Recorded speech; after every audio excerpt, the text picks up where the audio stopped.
Hi, I'd like to tell you a story today that I titled From Brokenness to Breakthrough. I also like to tell that story in the reverse order. Tell you a little bit about my breakthrough. I became the number one audio video system designer in the United States 3 times. I was written about by Black Enterprise, Entrepreneur, and Vibe magazines, amongst other periodicals. I had over 150 A-list celebrities, athletes, entertainers, C-suite executives as clients. But this talk today isn't about those folks. It's about the road I took to get there, the heartbreak. In 1987, me and my high school and college sweetheart moved to Atlanta, thinking we moved there to get married, raise a family, and within 3 months, that whole program was down the drain. She left me, and I deserved it, every bit of it.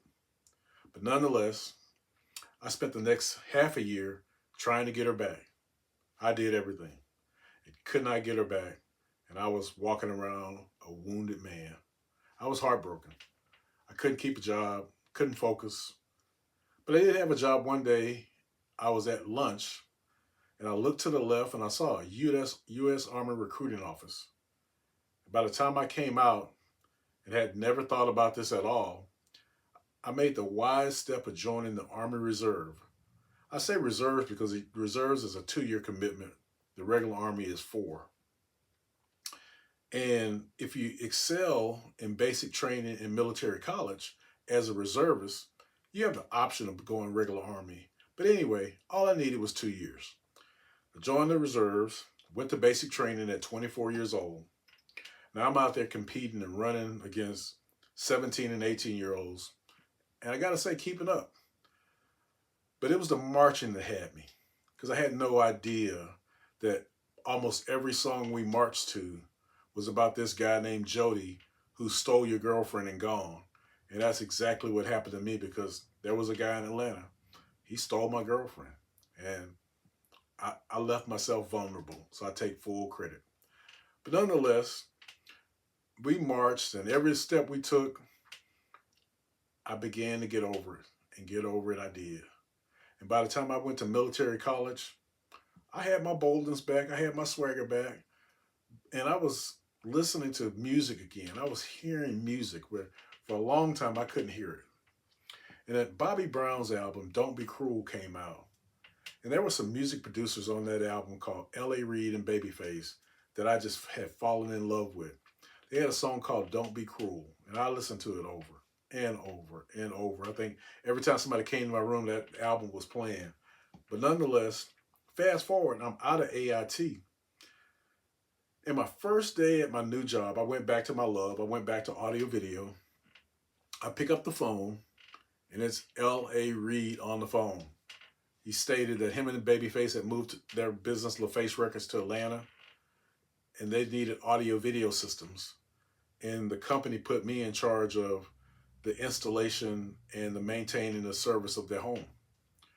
I did that for 2 years under the auspices of that company, and the company I was working for was going out of business. I've got wind of it, and at the time, I was in the middle of a big redesign of L.A. Reid and Pebbles' home theater system. I mean, just to give you an idea, the speakers for that home theater was almost 6 figures, to give you an idea of how big this was. And I just could not let my guys get burned by this company. So I had a plan to get the equipment and their money, and I went to L.A. Reid, and I told them about it, and I said, look, if you and Faith support me, I need 15 grand in y'all support. I'll always take care of you. And those guys agreed, and they helped me start my business. And from then on, I worked really, really hard to gain the clients I did. Again, over 150 high-level clients. But with all of that, I was totally empty. I was I was bone dry inside. I just, I mean, with all the glitz and glamour and the seemingly great lifestyle, I was broken inside. The things that mattered most was not getting my attention. And I really came to figure that out when I read Stephen Covey's First Things First book. Because he asked the question. At the time, the World Trade Centers were up. And if you read that book, He'll ask, if you stretch a tightrope across the two World Trade Centers, what in your life will you walk across that for? And does that thing get your attention, your most attention? He also asks another question about the success of your career. And that is, have you leaned your life ladder against the wrong building? And it's okay to say, I have. And I feel like I had. So I slowly began to shut things down. Nobody knew it, but I had stopped selling. I really started winding things down in the background. I helped my clients find other AV companies. Actually, my old installers became their technicians. I didn't leave people high and dry, but I exited. I now have a great business. I'm in the government contracting space. I'm in the speaking space. I want to help people with my experiences, the things I've gone through, the ups and downs. There's so many stories about what I went through. I've got two books, one called Big Time Selling, the other called Go For It. And they're both just really what I went through, good and bad, and hopefully that wisdom can help somebody else. I want to leave you with one thing that Maya Angelou said. She said, people will forget what you do for them. They'll forget what you say, but they'll never forget how you feel. Make them feel. And I want to challenge you today to ask yourself and look at your family and ask, is that thing that you care the most about getting your most attention? Only you can answer that question, but ask it and make those subtle changes to start giving the thing that matters most your attention. Thank you for your time. Bye-bye.